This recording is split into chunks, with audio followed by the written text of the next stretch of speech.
there's more shit coming, everybody. Yeah. There are more item level tiers within a raid difficulty. And you might see this and think, whoa, what? That's weird. But I actually, I'm okay with it now, actually. I think it makes sense to me. So, basically, we'll do it via example. The first 4 bosses of Vault of the Incarnates will be item level 389.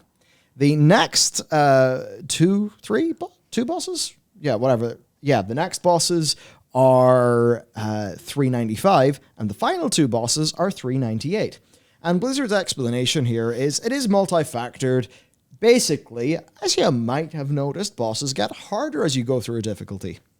And you can maybe say that one way to do that would be to have the better itemized pieces of gear be towards the end of the raid. But I think for a lot of people, that's not particularly a visible thing. So what Blizzard have decided to do is just make it so that as you fight harder bosses, you get more loot.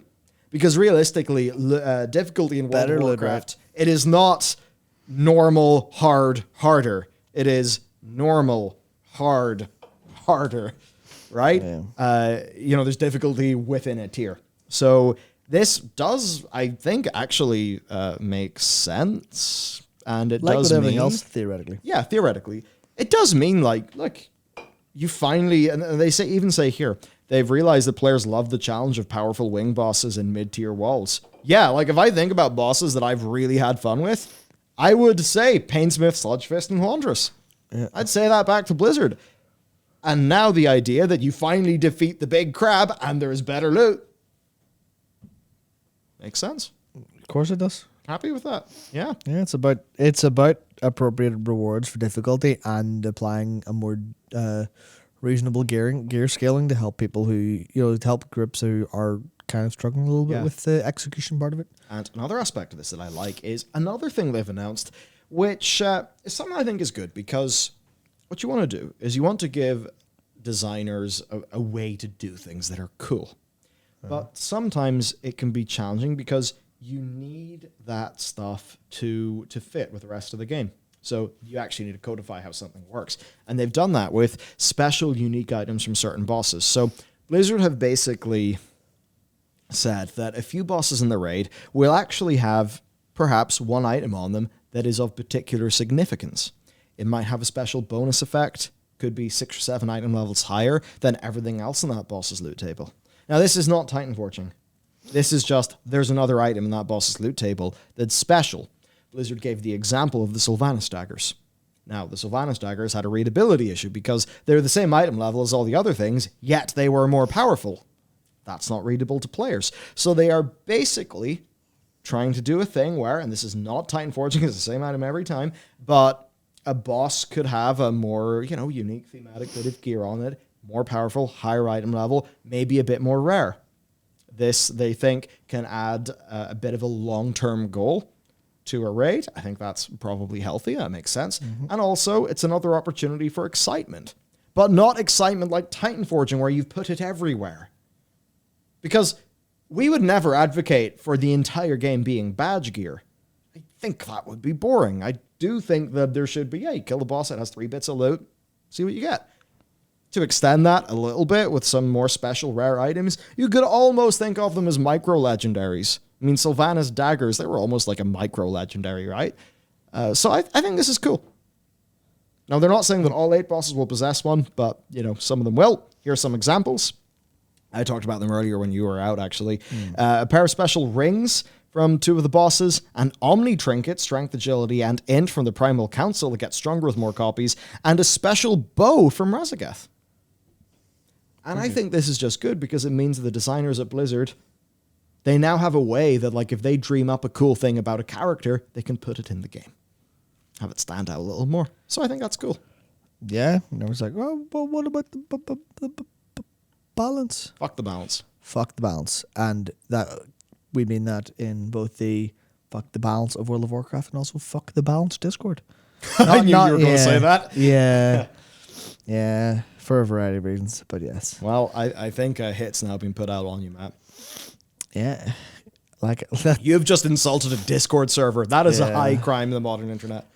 I was about to immediately retort with something I really shouldn't be saying. Let's not do that. Let's go back to the old. Cool. If you're going to put a hit on me, good luck to the hitman. Yeah. What? Tell me what your retort is after the stream, because I now will I do. really want to know. I mean, you definitely know what it is, but I'm not gonna say it. Oh boy. Right. Another cool thing. Maybe. A WoW token. Oh no. This is one of those things Wow. where if WoW token didn't exist, this would be an easier conversation to have. Look, Yeah.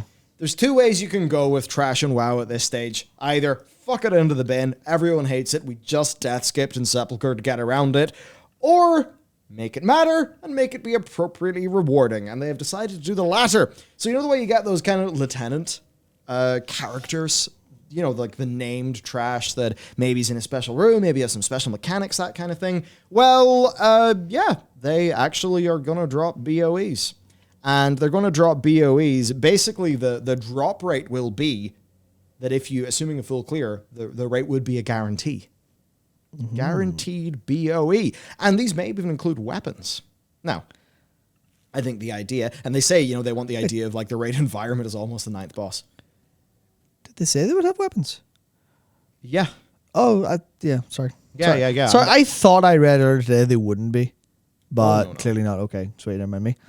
Never mind. Yeah. They've since clarified they're not moving forward with weapons. I thought that. Because you don't want to just have somebody WoW token their way to a mythic weapon. Yep. And that is where I come in and talk about like the WoW economy here and the whole time equals money thing. Because in a game where there is no WoW token, this is really cool, right? This means that your guild, your players, you're actually getting some value from your raid.